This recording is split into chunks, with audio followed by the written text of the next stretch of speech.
Good morning. Ngasi se khoi gi nomaijing nimit ko nomaijing nimit ki card ki message yeng ase nomaijing nimit aham bada khoi gi number hasne ko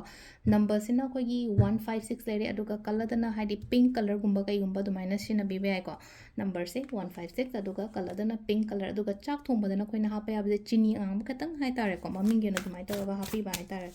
ando sidagi ko 3 card khatang lo those ko card number 1 card number 2 aduga card number 3 ko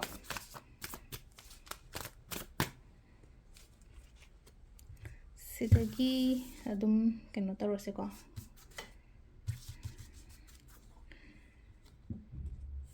card number 1 sida leire card number 2 sida leire aduga card number 3 sile ko hadi first card second card and third card ko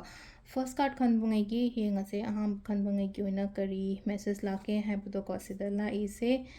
kitang hai tare ko nungai taba khotaba adugumba su leire aduga plus leina ko haidi section lo dum hai tare koibada leiriba mi myam se yam ka hena thajadaba khotdaba aingonda katang hai tare sida leino ko haidi pot se relationship taga haraga di am khak leino ko haidi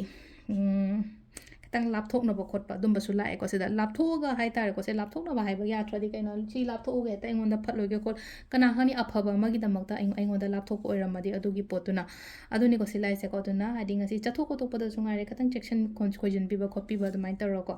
number 2 ko number 2 gina silai se aina khalliba hai tare ko aina pangthok ke na khalliba kholiba suguma myam se hai tare ko khandi khallaga lere thabak se ashaga di myam ama chawraga maka ashado maka kemta khut khong thangjandraga di masa mathanda di la oidana phabado duna haidi aina changjanba khochanba ma yam darkar roi ko sisina koi gi number 2 khanba ngai yon lere ko number 3 khanba ngai ngase ko number 3 khanba ngai gi oina sida la I se hai tare ko aina khanba aina ningiba pot adubudi yawbudi yawgani ko atarga so sida leina ko hadi section khojana chatpiyo ko hadi thabak tawmadam section khojana chatpiba malare aduga plus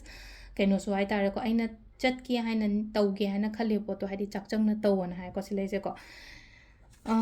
lemna sida lei myam ama haidi haidar ise hai tare ko haidi nungdi nungari phangdi phangaga so mal side amada mangdana bai damakta ni ko aina mo haidi hoti honaraga su hai tare ko honaraga su haidi chaktangna phajana gumba dumaina gumba tawbiba sisina ko gi card ki message le ko timing so apetang haijaramage ko timing se ki pung 3 ka minute yankai ni ban daina 13 ga minute 15 paung le ko aduga amuk 12 ga minute yankai mari dagina 2 ga minute 19 paung le re aduga nungdang gi nungdawaram gi 5 ga minute 10 dagina 8 ga minute yankai 19 paung le ko aduga nungdang athengbaina 12 ga minute yankai 5 dagina 2 ga minute 13 paung le aduga next day nongalamdai gina 3 ga minute yankai 3 taina 5 ga minute 19 paung le ko sisina khoi gi ngasigi oina afaba timing ko ado sida leire khoi gi daily card message se ma'am thank you